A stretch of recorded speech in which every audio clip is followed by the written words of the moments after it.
시간에는 조선의 왕 선조에 대해서 알아보기로 하겠습니다. 선조하면 뭐가 가장 먼저 떠오르나요?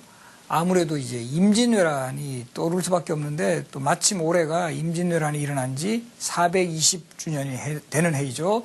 그래서 임진왜란을 극복한 왕 선조. 그러나 선조는 이런 이면 이외에도 그 목릉성세라고 해가지고 선조 시대에 가장 쟁쟁한 학자들이 많이 배출돼요. 이황이라든가 이이라든가 뭐 유성룡, 이산해, 정철 등 그런 시대이기도 했고, 또 우리 선조 시대는 당쟁이 처음 시작된 시대로 또 기억이 되고 있습니다. 그래서 이번 시간에는 선조 시대의 이런 정치사의 여러 가지 상황들과 또 임진왜란이라는 최대의 국난 시기의 선조의 역할들, 그리고 또 목릉성세라고 해서 상당한 그 학자들이 배출했던 이 선조 시대, 이런 점을 중심으로 이 선조 시대의 여러 가지 모습들을 살펴보기로 하겠습니다.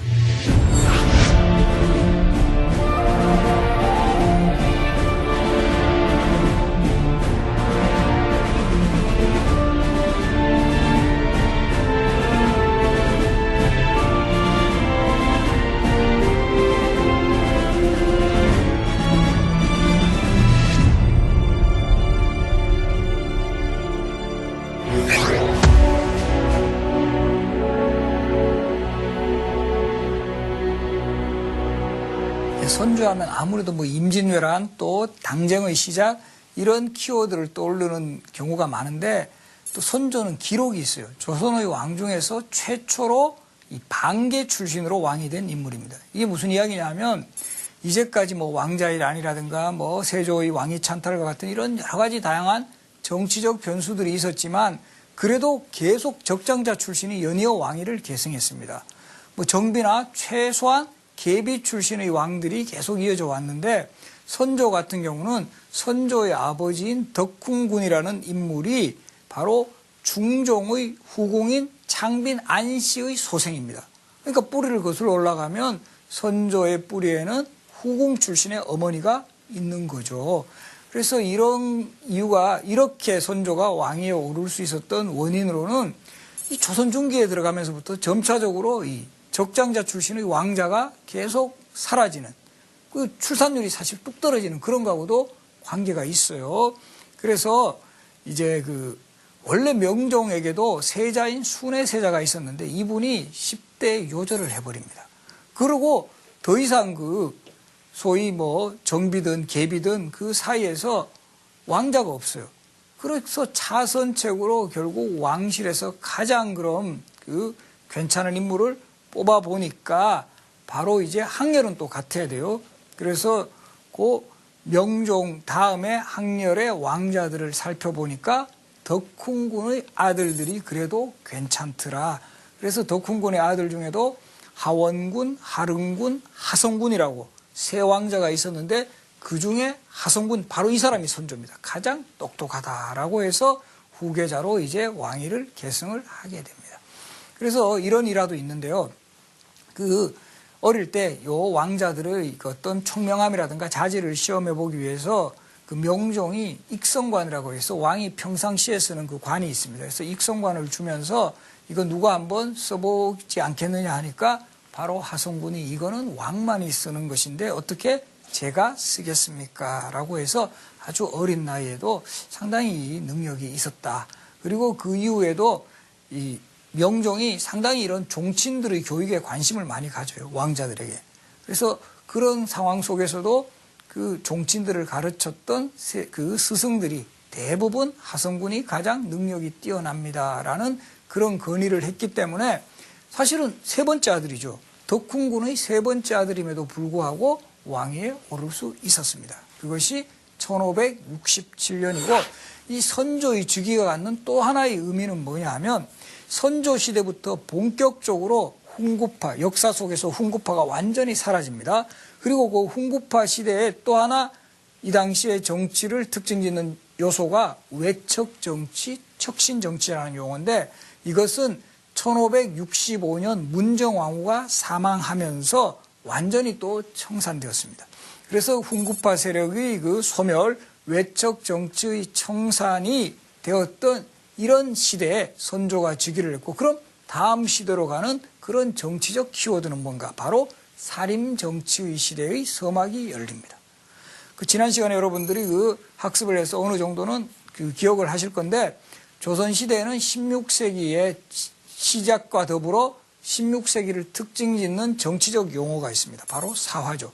1498년에 무오사화, 1504년 갑자사화, 1519년 기묘사화, 1545년 을사사화 이르기까지 거의 16세기 50여 년간을 장식했던 사화의 시대가 종식이 되고, 그러면 본격적인 살인파 정치의 시대가 열리는 그 과도기에 외적 정치의 시대.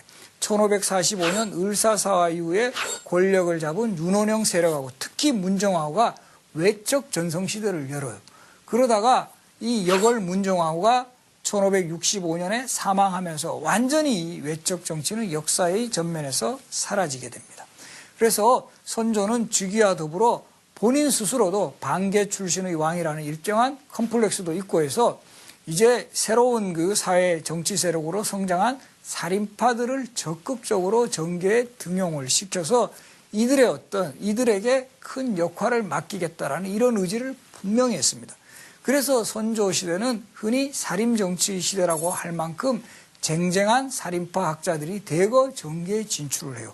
그래서 선조는 즉위와 더불어도 그 당시에 영남권에서 가장 명망 있는 평가를 받고 있던 학자인 태계 이황과 남명 조식 이런 사람들을 이제 등장을 시켜가지고 이들에게 전국의 어떤 방향이라든가 흐름 같은 것도 질문하면서 이황이라든가 조식뿐만이 아니라 이 선조 시대에는 우리가 잘 알고 있는 대학자 율곡이라든가 유송룡, 이산해, 정철, 윤두수, 박순, 성원 이르기까지 조선 중기를 대표하는 학자들이 대거 이제 진출을 해서 그야말로 학문과 문화의 꽃을 피우는 그런 시대입니다.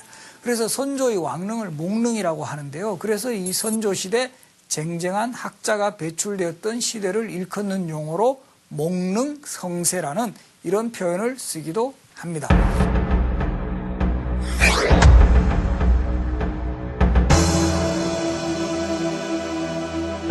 살인들이 본격적인 정치 진출은 한편으로는 또 이들 간에 치열한 정쟁을 수반을 하는 그런 요인이 되기도 했습니다.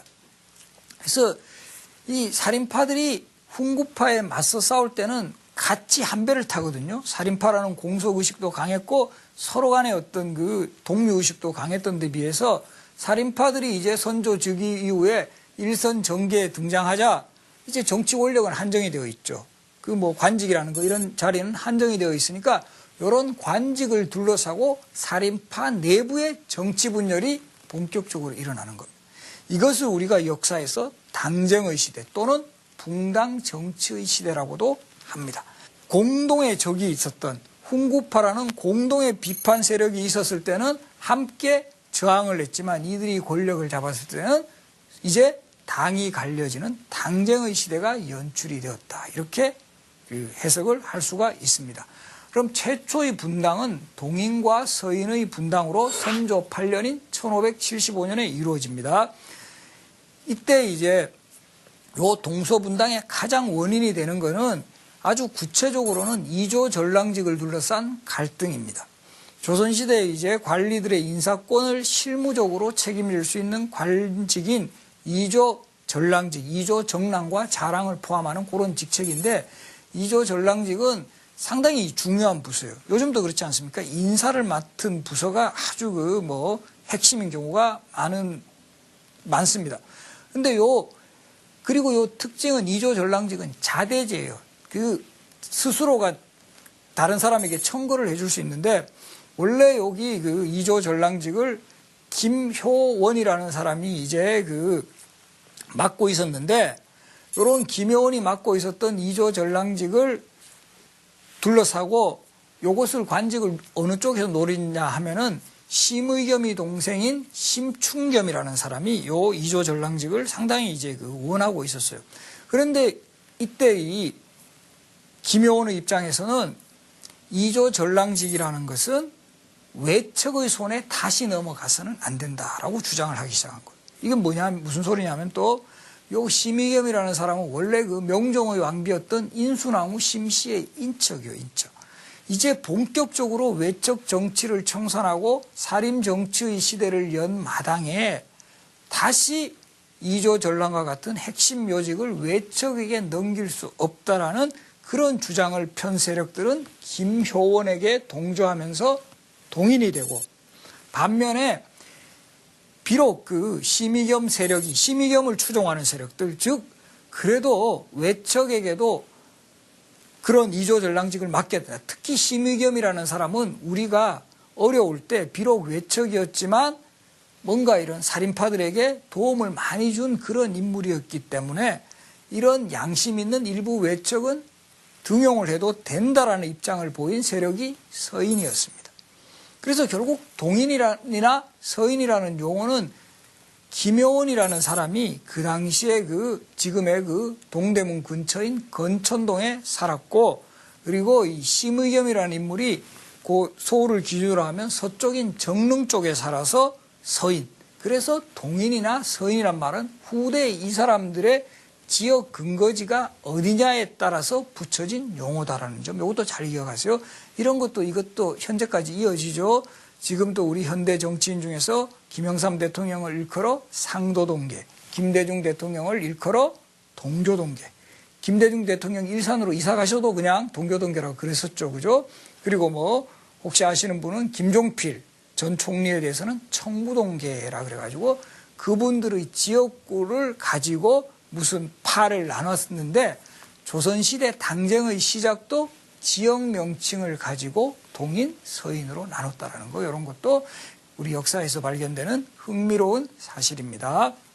그래서 최초의 분당은 동인과 서인으로 갈라지는데, 이때 주로 동인에 포함되었던 사람들은 좀 더 지방 사람들이 많았어요. 영남학파라 그래가지고 영남 지역에서 진출했던 살인파 학자들이 동인에 많이 포진을 했고, 주로 서울과 경기 지역, 소위 그래서 우리가 나중에는 기호학파라고 하는데, 기호학파의 학자들은 서인의 중심에 섰습니다.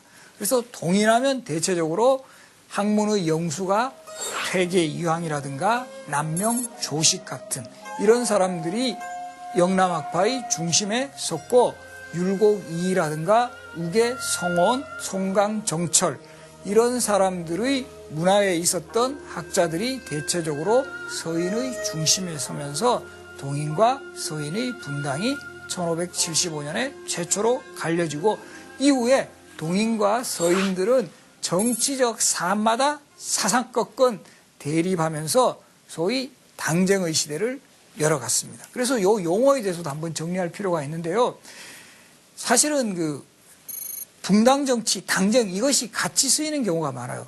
그래서 사실 일제시대부터 해서 한 1970, 80년대까지도 당쟁이라는 용어가 자주 쓰였어요. 왜냐하면 어차피 서로 당을 갈려서 싸운다라는, 대립하고 투쟁한다라는 성격의 당쟁에서 1980년대 이후로는 너무 당쟁을 부정적으로만 볼 것이 아니라 당쟁이 가지는 긍정적인 의미도 많다. 그래서 학자들이 나름대로 학문적 신념에 의해서 정책을 개발하고, 또 한편으로 보면 당쟁의 시대에 오히려 이런 책을 제피지 않기 위해서, 약점을 보이지 않기 위해서 보다 더 훌륭한 정책들을 베풀었다.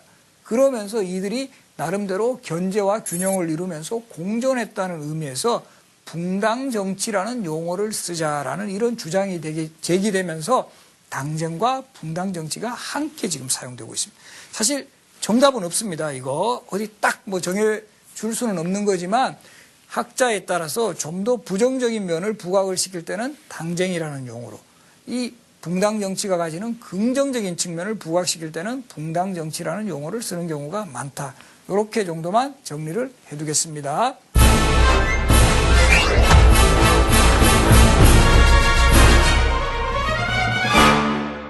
선조 때의 동인과 서인의 분당은 또 그대로 가는 게 아니라 그 자체에서 또 분열이 일어나요. 대표적으로 1589년 선조 22년에 요 동인이 남인과 북인으로 나누어지게 됩니다.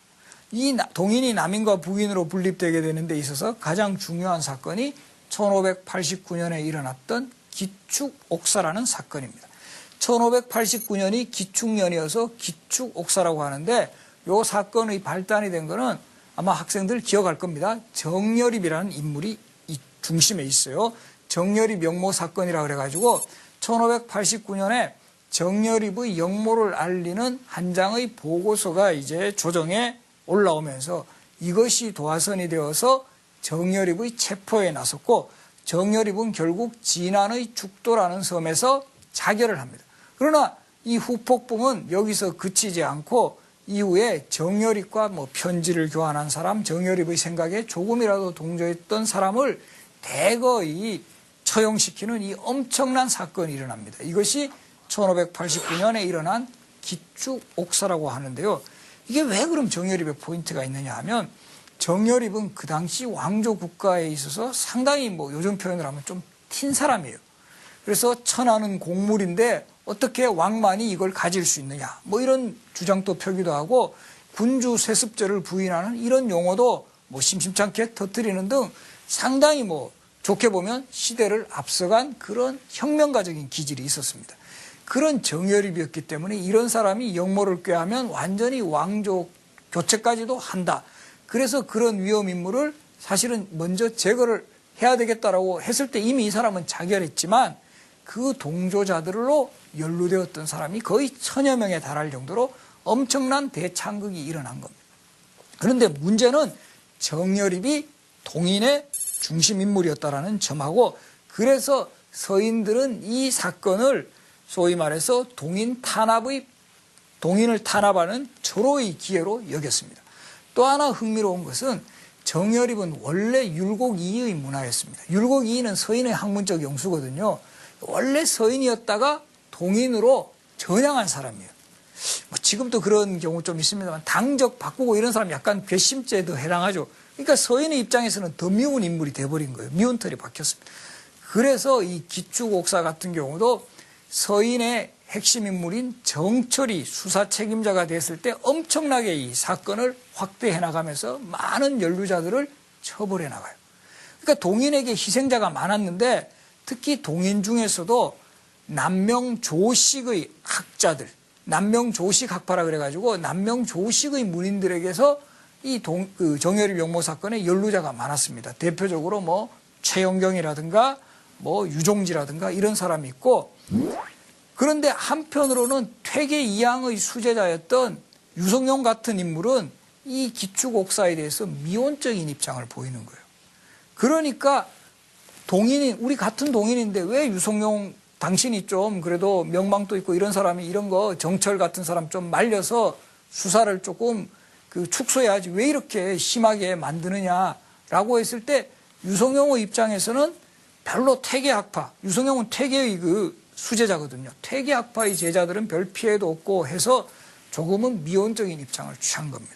그래서 결과적으로는 이 기축옥사의 여파로 인해서 이 동인 중에서 퇴계학파하고 남명학파가 서로 결별을 하게 됩니다. 그래서 퇴계학파의 학자들은 남인이 되고 그리고 조식학파의 학자들은 주로 남명학파라고 합니다. 남명학파의 학자들은 결국 북인이 됩니다. 우리 지금도 보면 그렇죠, 그죠? 정치권에서 보면 이렇게 뭐 같은 당내에서도 또 그 내부에서 분열이 일어나는 그런 경우가 있습니다. 그런 상황을 1589년에 기축옥사가 잘 보여주었다. 이렇게도 해석을 할 수가 있습니다. 그래서 이 선조시대는 1575년에 동서분당의 시작, 1589년에 남북분당에 이르기까지 당쟁이 처음 시작되고 본격화되면서 이 정파 간의 치열한 대립이 전개되었다. 그러나 이거는 역으로 해석하면 그만큼 이제 학파를 모집단으로 하는 정파가 형성되면서 자신들의 입장과 정책을 아주 본격적으로 제시할 수 있는 이런 학문적인 축적이 이루어졌다. 이렇게도 볼 수 있는 거예요. 그러니까 각 학파마다 쟁쟁한 학자 또는 정객들이 출연을 하는 겁니다. 그래서 대표적으로 서인의 율곡이, 우계송원, 송강, 정철, 윤두수, 조헌 이런 인물이 배출되는가 하면 동인에서는 동인 중에서 다시 분립되었을 때는 남인에 있어서는 유성룡이라든가 정경세, 북인에 있어서는 정인홍이라든가 이산해 이발 이런 사람들이 연이어 출연하면서 그야말로 이 학자들이 아주 그 쟁패하는 그런 시대를 연출했다. 이렇게도 볼 수가 있습니다.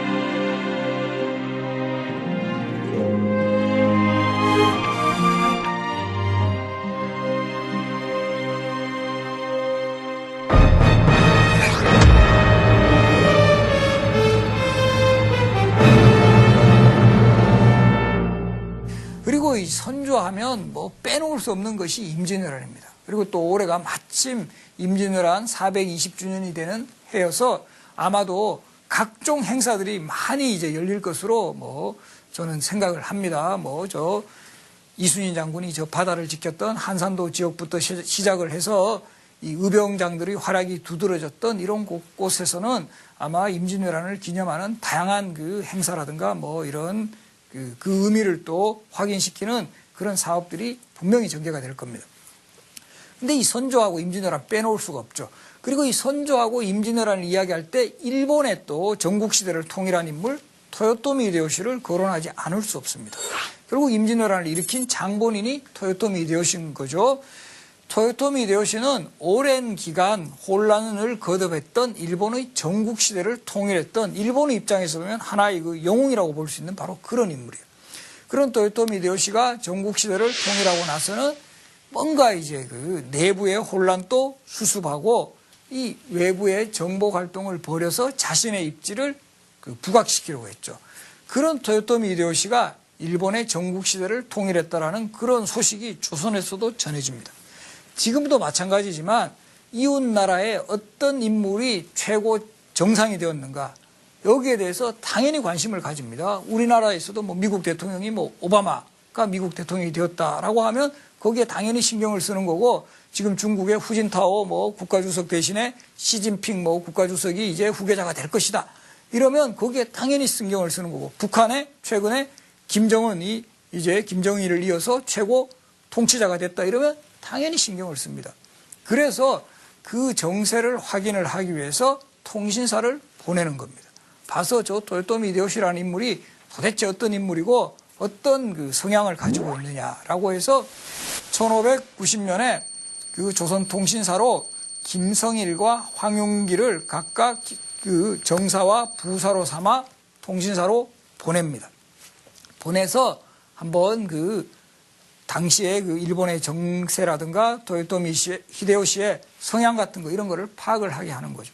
지금 일본 도쿄까지 한 2시간이면 3시간이면 가죠. 갑니다마는 그 당시에 정말 6개월이나 걸리는 고된 여정입니다. 서울을 출발을 해가지고 저 문경 세제를 넘어서 부산으로 해서 다시 배를 타고 대마도까지 가서 또 배를 타고 또 일본에서도 계속 해로라든가 육로를 통해서 그 토요토미 히데요시가 있는 그 일본까지 가는 그 일본 통신사의 행로 거기에 참여했던 김성일과 황용길이 보고를 했던 때가 1591년 3월 그러니까 정확하게 임진왜란이 일어나기 한 1년 전입니다. 그 조선통신사들이 보고를 하는데 보고가 달라요. 먼저 황용길이라는 인물은 저 토요토미 히데요시라는 인물을 보니까 분명히 뭔가 전쟁을 도발할 것 같은 그런 인상이더라. 우리가 뭔가 대비를 하지 않으면 안 되겠다라는 이런 입장이었고 반면에 그 김성일의 입장은 토요토미 히데요시를 보니까 뭐 얼굴형이 서목 형상인데 저 별로 뭐 전쟁 일으킬 위인 감이 안 된다. 그래서 너무 우리가 그런데 신경을 쓸 필요가 없다라는 이런 엇갈린 보고를 합니다. 근데 예나 지금이나 뭔가 준비하고 긴장을 요하는 그런 보고보다는 좀 편한 보고를 좀 듣기가 편하죠. 그죠? 그렇게 해서 결국은 오히려 김성일의 보고가 더 이제 채택이 되면서 공식적으로 선조를 비롯한 조선 정부는 도요토미 히데요시의 침략에 대해서 별로 신경을 쓰지 않는 이런 국면을 가져옵니다. 그래서 우리가 그 임진왜란을 맞기 직전에 대부분 별로 이제 준비를 하지 않고 있었던 시기에 유일하게 정말 제대로 된 준비를 했던 인물이 바로 이순신입니다. 이순신은 극적으로 당시에 원래는 이순신 형의 친구입니다. 유성룡이라는 인물이. 그래서 이순신이라는 이름도 이런 것도 잘 기억하세요. 우리가 중국의 성인이 요순 시절 그러죠. 요순우를 성인이라고 그래요. 그래서 이순신 장군의 형님이 요신, 이순신 장군 순신, 그 다음에 동생 우신 이렇게 되는 거예요. 그래서 순신입니다. 그 형인 요신의 친구가 유성룡이었어요. 그래서 이 유성룡이 파격적으로 이순신을 전라 좌수사에 임명하면서 딱 임진왜란 1년 전입니다. 그래서 그 당시에 일반 군사들도 이거 전쟁에 대한 별다른 위협도 없고 이런 시기에 이순신은 오자마자 무기 점검하고 막 아주 신경을 쓰거든요. 군비도 점검하고 군사 훈련도 시키고 소위 말해서 이 거북선과 같은 이런 배 같은 걸 주조하기도 하고 여러 가지 준비를 하니까 당시 군사들 입장에서는 아주 소위 좀 까칠한 장군일 수도 있어요, 분명히. 그런데 계속 준비를 해나가고 군법도 엄격히 적용을 합니다. 난중일기 보면 이순신 장군이 해이해진 군사들한테 그냥 직접 매질하고 이런 장면도 상당히 많이 나옵니다. 그래서 이런 준비된 모습을 보였기 때문에 결과적으로는 임진왜란이 일어났을 때 1592년 4월 임진왜란이 일어났을 때 그야말로 이순신 장군은 연전연승을 할 수 있다는 거예요. 이거 정말 세계적으로도 기록입니다. 이렇게 불패의 신화를 만들 수 있었다는 거. 이건 정말 대단한 거죠. 그래서 이순신 장군이 정말 딱 한 번 지휘권 넘겼을 때 원균 장군은 대패를 하지 않습니까? 그런 거 보면 이 정말 탁월한 능력의 소유자임은 분명하다.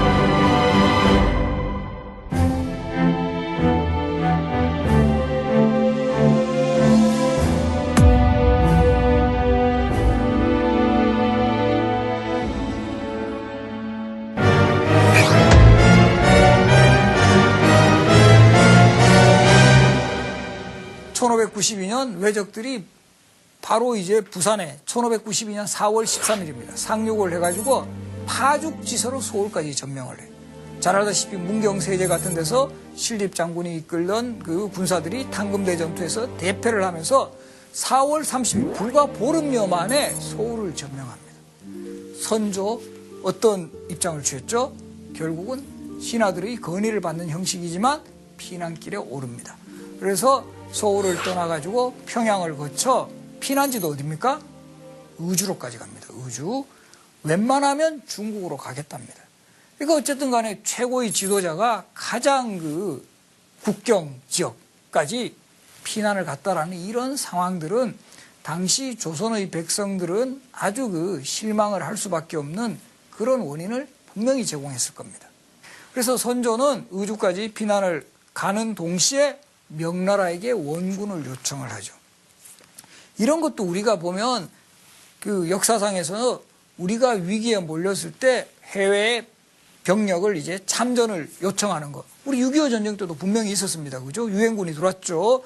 또 반대로 우리나라가 파병하는 경우도 있어요. 그죠? 월남전 파병이라든가 최근에 뭐 아프가니스탄, 이라크 파병과 같은 우리 쪽에서 파병하는 경우도 있지만 우리가 역시 이 도움을 받는 경우도 많은데 바로 이 임진왜란 때는 명나라 군대의 실제 도움을 받았습니다. 도움을 받아서 결국 서울을 탈환하는데도 일정한 명군이 기여를 한 점은 분명합니다만은 예나 지금이나 이런 외국군의 이 파병군들이 뭐 완전히 우리나라의 국익을 위해서만 일한다 이러지는 또 않다는 것을 명나라 군대도 보여주고 있었어요. 그래서 이 임진왜란 때 조선에 참전한 명나라 군대들이 뭐 당시에 우리의 뭐 가축 같은 거 이런 것들도 다 이제 뭐 싹쓸이하고 또 일부 명나라 군인들은 장사만 하려는 그런 국리를 가해가지고 이 조선의 백성을 분노하게 했다라는 이런 그 이야기도 연려실기술과 같은 야사에 많이 기록이 됩니다. 심지어는 왜군은 얼렛빛, 명군은 참빛이라는 말이 유행할 정도로 명나라 군대가 한번 주둔하면 그 지역에 있는 모든 그 가축 같은 거 이런 것들을 싹쓸이해 갔다는 이런 내용들도 많이 나옵니다. 그러나 크게 보면은 명나라의 원군이 도움이 된 것은 분명해요.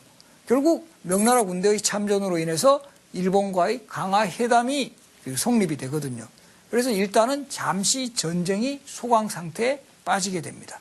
그리고 그 이후에 선조도 다시 한양으로 돌아옵니다. 그런데 임진왜란이 가져온 또 여파 중에 하나는 조선의 이런 궁궐을 비롯한 대부분의 주요 건물이 다 이제 불타고 사라집니다. 이때 조선을 상징하는 궁궐이었던 뭐 경복궁, 창덕궁, 창경궁 할 것 없이 다 이제 잿더미로 변하는 거죠. 그래서 선조가 있을 데가 없어요. 잠시 이제 피난 생활을 했다가 서울로 돌아왔을 때 있을 곳이 없으니까 정릉동 행궁에서 임시적으로 머물게 됩니다.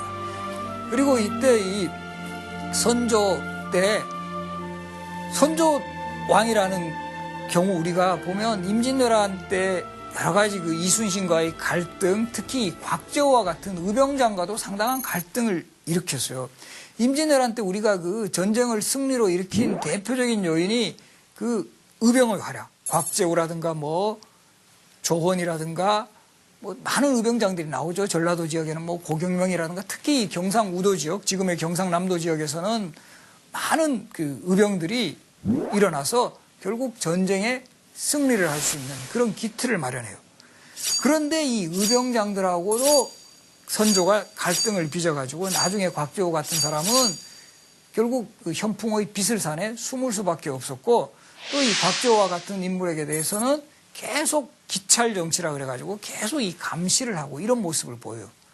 그리고 이 전쟁 영웅 이순신 또 한때는 그 관직에서 완전히 이제 파직이 되고 뭐 그 옥살이하는 그런 경우도 벌어졌고 그 심지어는 이순신이 그렇게 큰 공을 갖고 있었음에도 불구하고 임진왜란이 끝난 이후에 이순신 장군에 대한 평가는 실록 기록 같은 거 보면 오히려 우리가 패장의 대표적인 인물로 알고 있는 원균하고 비슷한 비중으로 다루고 있는 이런 장면도 나와요. 그리고 실제 선조가 임진왜란의 1등 공신을 책봉할 때도 선무공신이라고 해서 전쟁터에서 직접 싸운 인물들보다는 선조를 따라 피난을 갔던 호송공신이라고 해서 호송공신은 86명이고 선무공신은 18명에 불과해요. 이런 전쟁의 공로를 오히려 자신과 함께 피난 간 사람, 특히 명나라와의 외교에 주력한 이런 인물에게 높이 평가한 것, 이런 것도 상당히 우리가 다시 한번 생각해 봐야 할 점이다. 이렇게 볼 수 있습니다. 그렇지만 우리가 선조라는 왕을 또 했을 때 임진왜란 때 명나라 군대를 이끌어왔던 이런 외교적인 활동 같은 거 이런 것도 전혀 무시할 수는 없어요. 그리고 그 이전에 또 선조가 했던 대표적인 외교적 노력이 종계변무라 해서 이전까지 명나라의 법전인 대명회전이라는 책에는 태조 이성계의 선계가 누구로 돼 있냐면은 고려시대의 권신인 이인음의 후손이다. 이런 식으로 기록이 돼버린 거예요. 그러니까 이 보면 왕실의 체면에서 보면 이건 정말 말도 안 되는 거죠. 그래서 계속 조선 건국 이래로 명나라의 사신을 보내가 이것 좀 고쳐달라. 이거 왕실 계보가 잘못됐다라고 계속 고쳐줄 것을 요구했지만 명나라에서는 매우 미온적인 입장을 취해요. 한편으로 보면 이걸 가지고 계속 빨리 이거를 처리해주지 않음으로써 어떻게 보면 조선의 이런 외교적인 우위를 계속 유지하고 뭔가 이 명나라 자신들의 우월적인 입지를 유지하기 위한 그런 조치였던 것도 같아요. 계속 이것이 성공하지 못하다가 마침내 선조 때 가서 윤두수라든가 이산해 또 역관 홍순원 등의 노력으로 종계변무에 성공을 합니다. 선조가 매우 기뻐합니다. 그래서 이들에게 광국공신이라 그래가지고 공신의 칭호도 부여를 해주는데 이 선조라는 왕 때 이루어진 이 종계 변모의 성공이라든가 임진왜란 때의 명군을 결국 참전시킨 것, 이런 것은 우리가 외교적인 노력으로 어느 정도는 평가를 내려야 될 것 같아요. 그리고 이것은 단순히 선조의 공이라기보다는 바로 이 당시에 선조 시대를 함께 활동했던 뭐 윤두수라든가 이덕형, 이항복, 나름대로 이 외교 전문가들이 상당히 이제 배출이 되었어요. 이런 선조 시대, 제가 조금 전에 말씀드렸듯이 목릉성세라 그래가지고 아주 문장과 외교, 학문에 뛰어난 이런 아주 능력 있는 학자들이 다수 배출되었기 때문에 이런 외교적 성공도 거둘 수 있었다라는 것, 이런 것도 잘 기억해 두시기 바랍니다. 그리고 이런 모습들은 지금의 시대에도 우리가 정말 다양한 생각을 갖게 합니다. 이 왕이 과연 어떻게 처신을, 전쟁이라는 상황에서 왕의 처신이라든가 전쟁 영웅들에 대한 보상의 문제, 또 외교 활동에 있어서는 어떤 모습을 보여야 될 것인가. 당연히 장단점 다 나타났습니다, 선조. 그래서 우리는 결국 역사에서 이 선조 시대에 보여준 장점은 개성을 하고 그 단점들은 극복해 나가는 그런 노력을 해야 되는 것입니다. 그것이 우리가 또 한번 역사에게 배우는 가르침이다, 이렇게 정리를 할 수가 있겠습니다. 네, 맞습니다.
포진을 했고 주로 서울과 경기 지역, 소위 그래서 우리가 나중에는 기호학파라고 하는데 기호학파의 학자들은 서인의 중심에 섰습니다.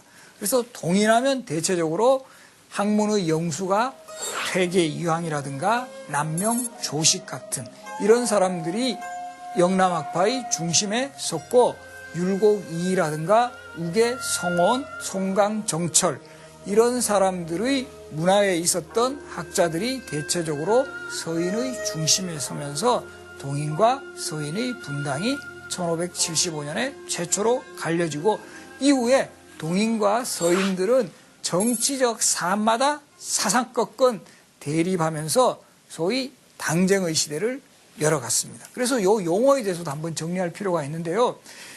사실은 분당 정치, 당쟁 이것이 같이 쓰이는 경우가 많아요.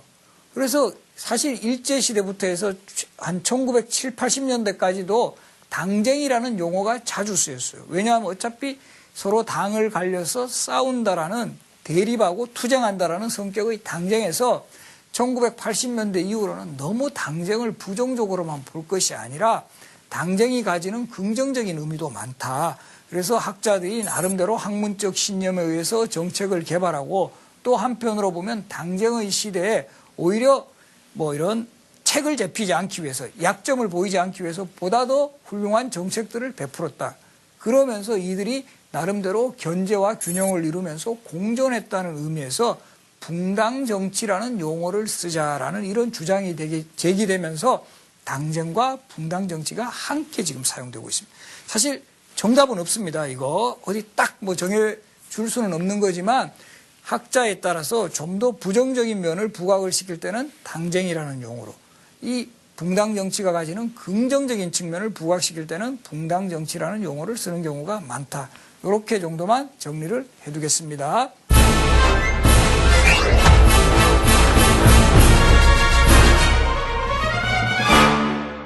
선조 때의 동인과 서인의 분당은 또 그대로 가는 게 아니라 그 자체에서 또 분열이 일어나요. 대표적으로 1589년 선조 22년에 요 동인이 남인과 북인으로 나누어지게 됩니다. 이 동인이 남인과 북인으로 분립되게 되는 데 있어서 가장 중요한 사건이 1589년에 일어났던 기축옥사라는 사건입니다. 1589년이 기축년이어서 기축옥사라고 하는데 이 사건의 발단이 된 거는 아마 학생들 기억할 겁니다. 정여립이라는 인물이 이 중심에 있어요. 정여립 영모 사건이라고 그래가지고 1589년에 정여립의 영모를 알리는 한 장의 보고서가 이제 조정에 올라오면서 이것이 도화선이 되어서 정여립의 체포에 나섰고 정여립은 결국 진안의 죽도라는 섬에서 자결을 합니다. 그러나 이 후폭풍은 여기서 그치지 않고 이후에 정여립과 편지를 교환한 사람, 정여립의 생각에 조금이라도 동조했던 사람을 대거의 처형시키는 이 엄청난 사건이 일어납니다. 이것이 1589년에 일어난 기축옥사라고. 이때 이제 요 동서분당의 가장 원인이 되는 것은 아주 구체적으로는 이조 전랑직을 둘러싼 갈등입니다. 조선시대 이제 관리들의 인사권을 실무적으로 책임질 수 있는 관직인 이조 전랑직, 이조 정랑과 자랑을 포함하는 그런 직책인데 이조 전랑직은 상당히 중요한 부서예요. 요즘도 그렇지 않습니까? 인사를 맡은 부서가 아주 핵심인 경우가 많습니다. 근데 그리고 요 특징은 이조 전랑직은 자대제예요. 스스로가 다른 사람에게 청구를 해줄 수 있는데 원래 여기 이조 전랑직을 김효원이라는 사람이 이제 맡고 있었는데 이런 김효원이 맡고 있었던 이조 전랑직을 둘러싸고 요것을 관직을 어느 쪽에서 노리냐 하면은 심의겸이 동생인 심충겸이라는 사람이 요 이조 전랑직을 상당히 이제 원하고 있었어요.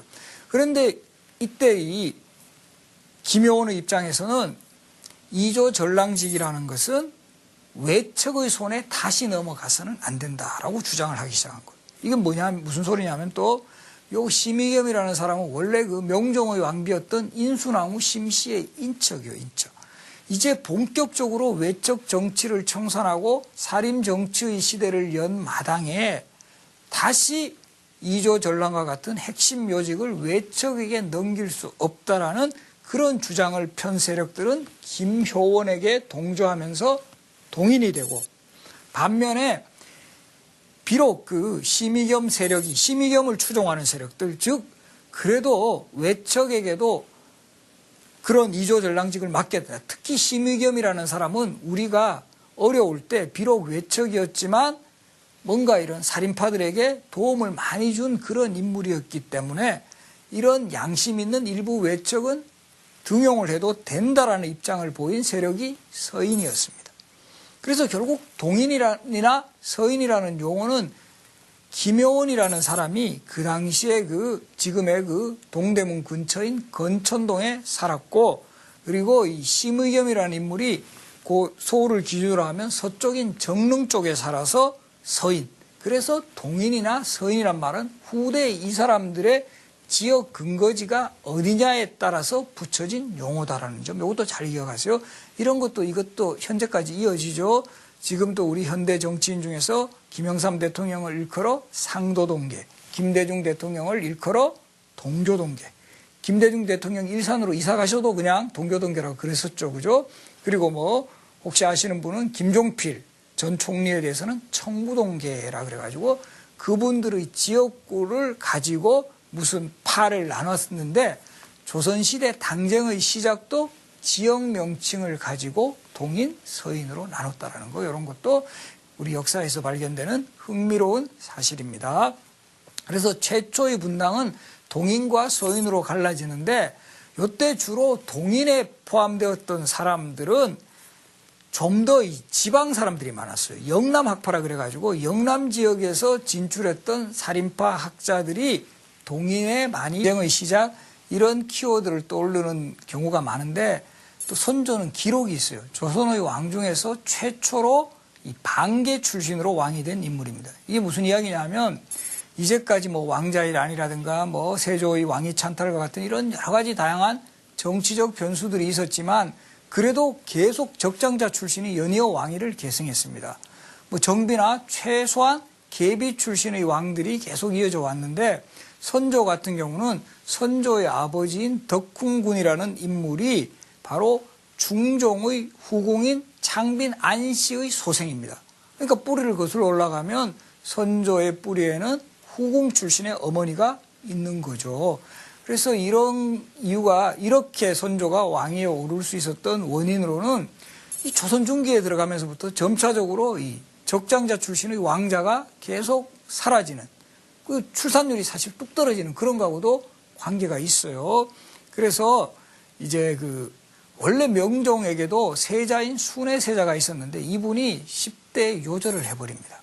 그리고 더 이상 소위 뭐 정비든 계비든 그 사이에서 왕자가 없어요.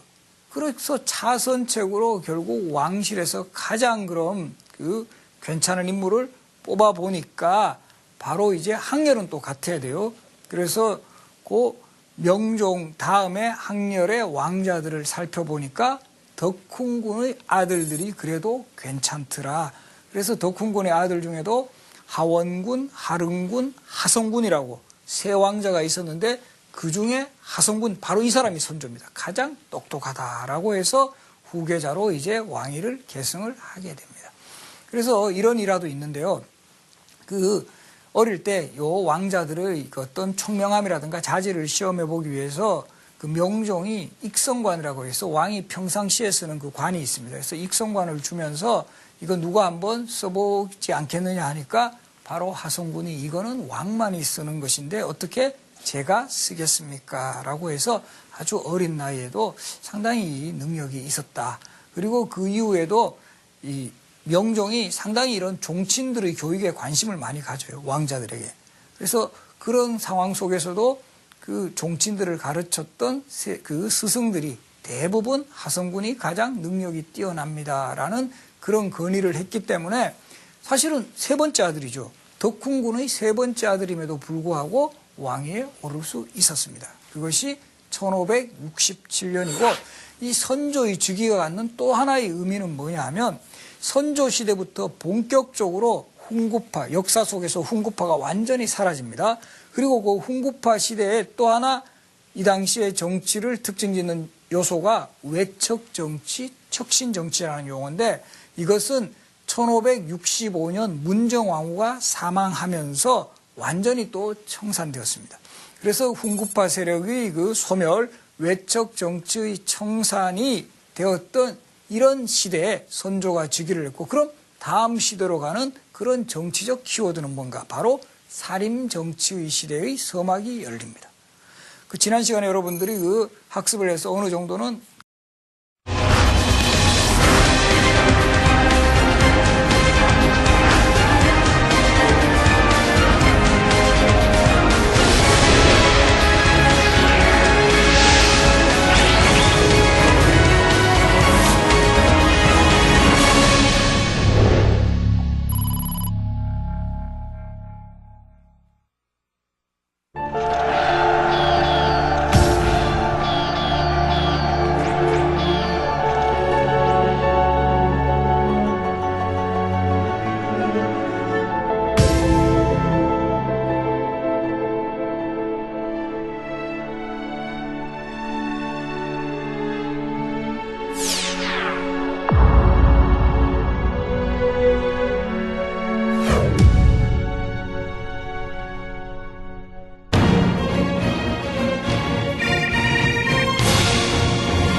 이번 시간에는 조선의 왕 선조에 대해서 알아보기로 하겠습니다. 이 선조하면 뭐가 가장 먼저 떠오르나요? 아무래도 이제 임진왜란이 떠오를 수밖에 없는데 또 마침 올해가 임진왜란이 일어난 지 420주년이 되는 해이죠. 그래서 임진왜란을 극복한 왕 선조. 그러나 선조는 이런 이면 이외에도 그 목릉성세라고 해가지고 선조 시대에 가장 쟁쟁한 학자들이 많이 배출돼요. 이황이라든가 이이라든가 뭐 유성룡, 이산해, 정철 등 그런 시대이기도 했고, 또 우리 선조 시대는 당쟁이 처음 시작된 시대로 또 기억이 되고 있습니다. 그래서 이번 시간에는 선조 시대의 이런 정치사의 여러 가지 상황들과 또 임진왜란이라는 최대의 국난 시기의 선조의 역할들, 그리고 또 목릉성세라고 해서 상당한 그 학자들이 배출했던 이 선조 시대, 이런 점을 중심으로 이 선조 시대의 여러 가지 모습들을 살펴보기로 하겠습니다.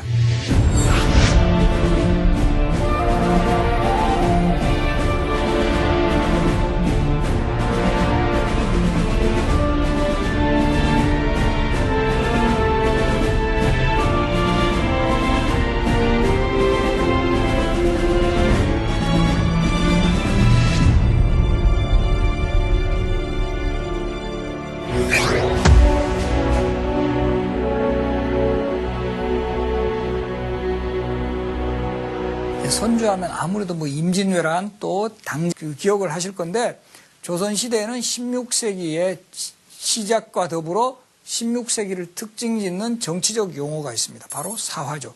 1498년에 무오사화, 1504년 갑자사화, 1519년 기묘사화, 1545년 을사사화 이르기까지 거의 16세기 50여 년간을 장식했던 사화의 시대가 종식이 되고, 그러면 본격적인 살인파 정치의 시대가 열리는 그 과도기에 외적 정치의 시대.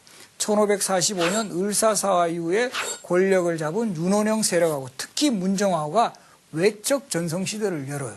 그러다가 이 여걸 문정왕후가 1565년에 사망하면서 완전히 외적 정치는 역사의 전면에서 사라지게 됩니다. 그래서 선조는 즉위와 더불어 본인 스스로도 반개 출신의 왕이라는 일정한 컴플렉스도 있고 해서 이제 새로운 그 사회 정치 세력으로 성장한 살인파들을 적극적으로 정계에 등용을 시켜서 이들에게 큰 역할을 맡기겠다라는 이런 의지를 분명히 했습니다.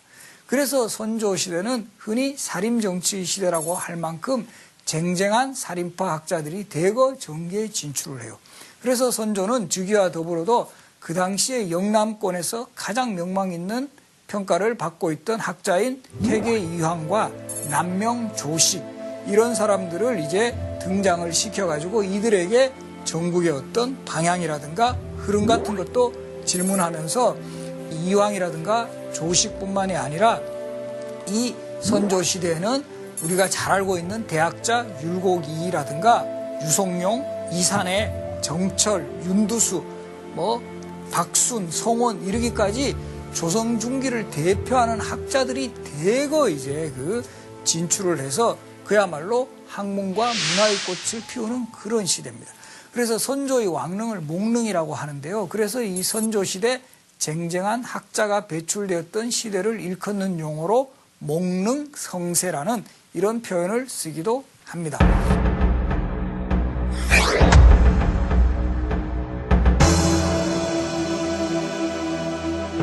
살인들이 본격적인 정치 진출은 한편으로는 또 이들 간의 치열한 정쟁을 수반을 하는 그런 요인이 되기도 했습니다. 그래서 이 살인파들이 훈구파에 맞서 싸울 때는 같이 한 배를 타거든요. 살인파라는 공속의식도 강했고 서로 간의 어떤 그 동료의식도 강했던 데 비해서 살인파들이 이제 선조 즉위 이후에 일선 정계에 등장하자 이제 정치 권력은 한정이 되어 있죠. 관직이라는 거 이런 자리는 한정이 되어 있으니까 이런 관직을 둘러싸고 살인파 내부의 정치 분열이 본격적으로 일어나는 겁니다. 이것을 우리가 역사에서 당쟁의 시대 또는 붕당 정치의 시대라고도 합니다. 공동의 적이 있었던 훈구파라는 공동의 비판 세력이 있었을 때는 함께 저항을 했지만 이들이 권력을 잡았을 때는 이제 당이 갈려지는 당쟁의 시대가 연출이 되었다. 이렇게 해석을 할 수가 있습니다. 그럼 최초의 분당은 동인과 서인의 분당으로 선조 8년인 1575년에 이루어집니다.